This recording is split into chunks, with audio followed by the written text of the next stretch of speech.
Ayan, pinapatay ko. Nasunan ang usok. Para na tayo itong ihaw. Ano yan? Okay na yan. Tulog ng mantika. Nagsiga. Naku, yung atay. Mantika yung ganun. Sobra na ito eh. Ay. Ano ba? Pagka-inutil man itong ano. Samot-samot lang. Oras-oras. Pero pa dito kunting atay. Sama na natin ito. Naku, baka mahulog na ito sa baga. Kapiraso lang ito. Ganda naman itong ihaw na. Ala. Naku. Ay. Lalo lang ito. Ay. Halata na din yan. Ilaw pa? Oo. Oh, perting ka usok. Yan. Yan, tama yan. Ito, mga mating order ko ah. Yan, ako, mga idol, sobrang usok na yung aming ano, barbecue. Barbecue, hindi pala yan barbecue. Ihaw lang, sinugba. Sinugba, iba man yung barbecue. English. Pag-iis. Wala, wala na naman apoy. Ano na naman yan? Dali mo bilhin mo yung tima. Kumakalo sa walit.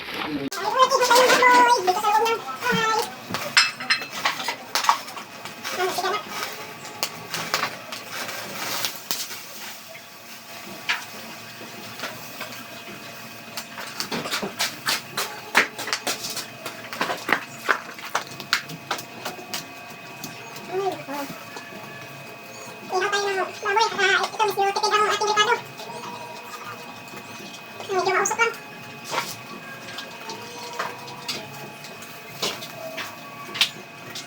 Okay.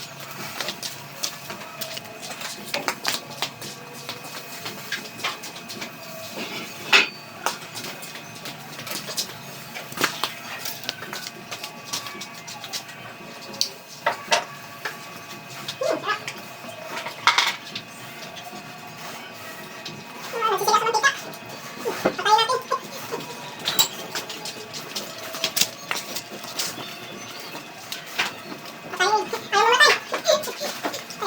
Nagsisiga talaga, ayaw niya mamatay.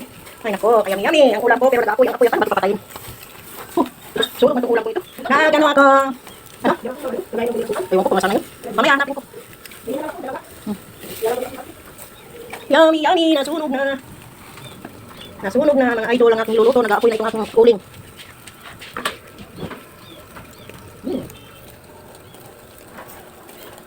Sinog ba ang baboy? Yan, masarap minsan mga ganyan idol. Medyo nakakatipid tayo sa ating mga gastusin. Paano na ito? Nagsisiga na. Ay, nako. Ay, mga katipan. Nako, lalo pa nagsisiga. Paano ba yan idol? Masunog na itong aking niluluto.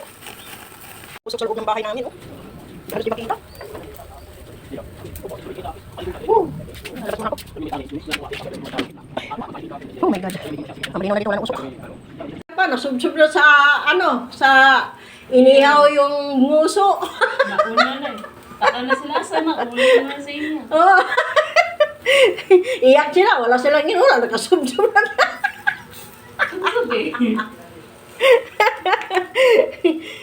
Sobrang usok na nga, hindi na nga ako makakita, nagluluhan na yung mata ko. Puro pa itong mga, Lumabas mo nga mga nasupukin na kasi sa puso.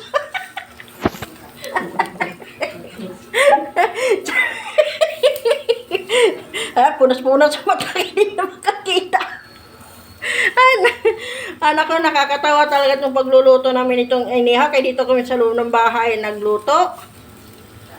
Wala talaga.